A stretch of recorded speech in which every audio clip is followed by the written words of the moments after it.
everyone, it's Miss Kate. And Miss Hazel. Today we're doing something with charcoal. We're going to draw with charcoal.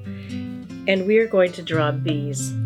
Your bee may look different from this, but this is what I did. So I'm going to show you how to use the charcoal for this purpose. Learn a few tricks, and then you can make your own bee. And I also want to say hi to Elizabeth and Leah. They're friends, well, they're my nieces, and they live in Los Angeles, and they watch us all the time. So, hi, guys. All right, so charcoal is really fun to use. This is called vine charcoal. It will get on your hands, but we're going to draw with this. You could also find charcoal. Oops, where's everything? You could find charcoal in pencils and in wedges. The pencils come in different forms. They could be soft, they could be medium, they could be hard, but we're using this vine charcoal, which does break easily, so be careful when you're using it. So to make a bee, let me show this. We're going to start with the head, and then the thorax is the middle part of the body, and the abdomen is that lower part down there. So we're going to do all of that. I'm going to show you how to blend a little bit without getting special blending tools, and then we're going to draw this out. And then I drew these to sort of remind us of a honeycomb and then a flower because, as you know, bees are super pollinators. So when we do this, you can't really make a mistake with this. That's the fun part, because you could just smear it out. So I'm going to draw sort of the shape of what I think the head is that I want. I'm going to add in the thorax, and then I'm going to add in the abdomen. And then, so on the thorax, I'm imagining that he's pretty fuzzy, because if you look at a bee pretty carefully, you know they're kind of fuzzy. So I'm just going to sort of fuzz it in like this. And for the stripes, again, thinking sort of fuzziness. Now this time on our stripes on our bee, we're going to leave, because this is a black and white drawing that we're doing, we're going to leave the stripes white, but it'll give you the illusion of it being a bee. Kind of draw in where the eyes, because a bee has what are called compound eyes, and so they have like lots of little facets on them, and they're more on the side of their head. Ours are here, but theirs are more on the side. So I'm going to draw a little bit of the side, the antennae, and then I'm going to just softly color in his face, a little bit of this, add some wings. You know what I learned about bees, Miss Hazel? What did you learn, Miss Kate? Bees have actually 2 wings on each side. We're just going to draw them as their one wing, but each wing so the 2 on each side are connected by little hairs that are like teeth. I've learned a lot about bees in the past few weeks. Okay, and then also they have 6 legs. So I'm going to show you about the blending in one sec, because I just keep adding more parts to it. So mine aren't perfect legs, but we kind of get the idea. I'm going to add his other legs up here because I kind of put the wings in the wrong spot. Okay, so here we go. This is sort of my outline of a bee.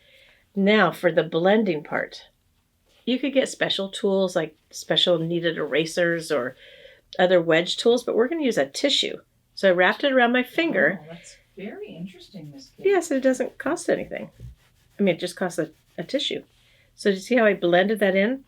I could do it with my finger, but sometimes the oils of your finger get mixed in there. You don't want that. And this way my finger doesn't get all dirty. So now to kind of give it that fuzzy look up here on the thorax, I'm going to kind of blend it out a little bit like this. I can add more later if I want to. Now softly blend in the stripes. And I'll softly blend in his head. Miss Kate, earlier you used the word fuzzily. Are you doing some fuzziliness in the middle? Some fuzzily, yes. I don't know why that's even a real word, but it seems like a real word. Should be a word. I'm going to add in a little bit more fuzz here.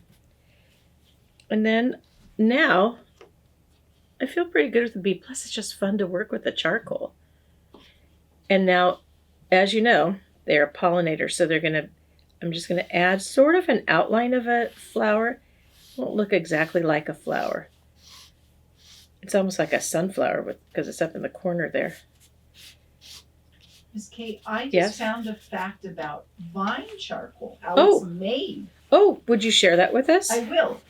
Vine charcoal is made from willow branches or grapevines. Oh, from grapes. I didn't know that. Mm-hmm. They heat them in a wood kiln without any oxygen. The water and the flammable gases that are in the wood are removed by a slow process that dries it out. Is that interesting? That is really interesting. I didn't know that. Yeah. I just know that I like the vine charcoal. I don't know. There's something like using a pencil charcoal is okay, but this feels, I don't know, more real. Yeah, like I you're think a that's real right. artist. Yes. And so I like this one. So I added sort of the shape of what a honeycomb looks like down here. And I may end up stopping here, or I may come back to it later and add a little bit more, but I don't want to go too crazy on this because then I may end up with a big black smear. The last thing I want to tell you about this, I should have told you at the beginning, was that if you're using charcoal, it's good to use paper with texture. So there's special charcoal paper, but this is actually watercolor paper because watercolor paper also has texture. It's a little bit bumpy, right? Yeah, so it's hard to see on the screen, but if I rub it, I can feel the different texture there. And then that's using some charcoal for the first time for some of us on to make a bee. Okay. Thanks everyone for visiting. Remember, if you like this video, you can subscribe so you know when our new videos come out. And if you do this and you want to let us know that you made this, please send it to, you can Instagram it and hashtag Alameda Arts Fun. Anything else? If you want to see what we're up to, you can check out our website too, alamedaarts.com. That'd be great. Okay, we'll see you next time. Bye. Bye.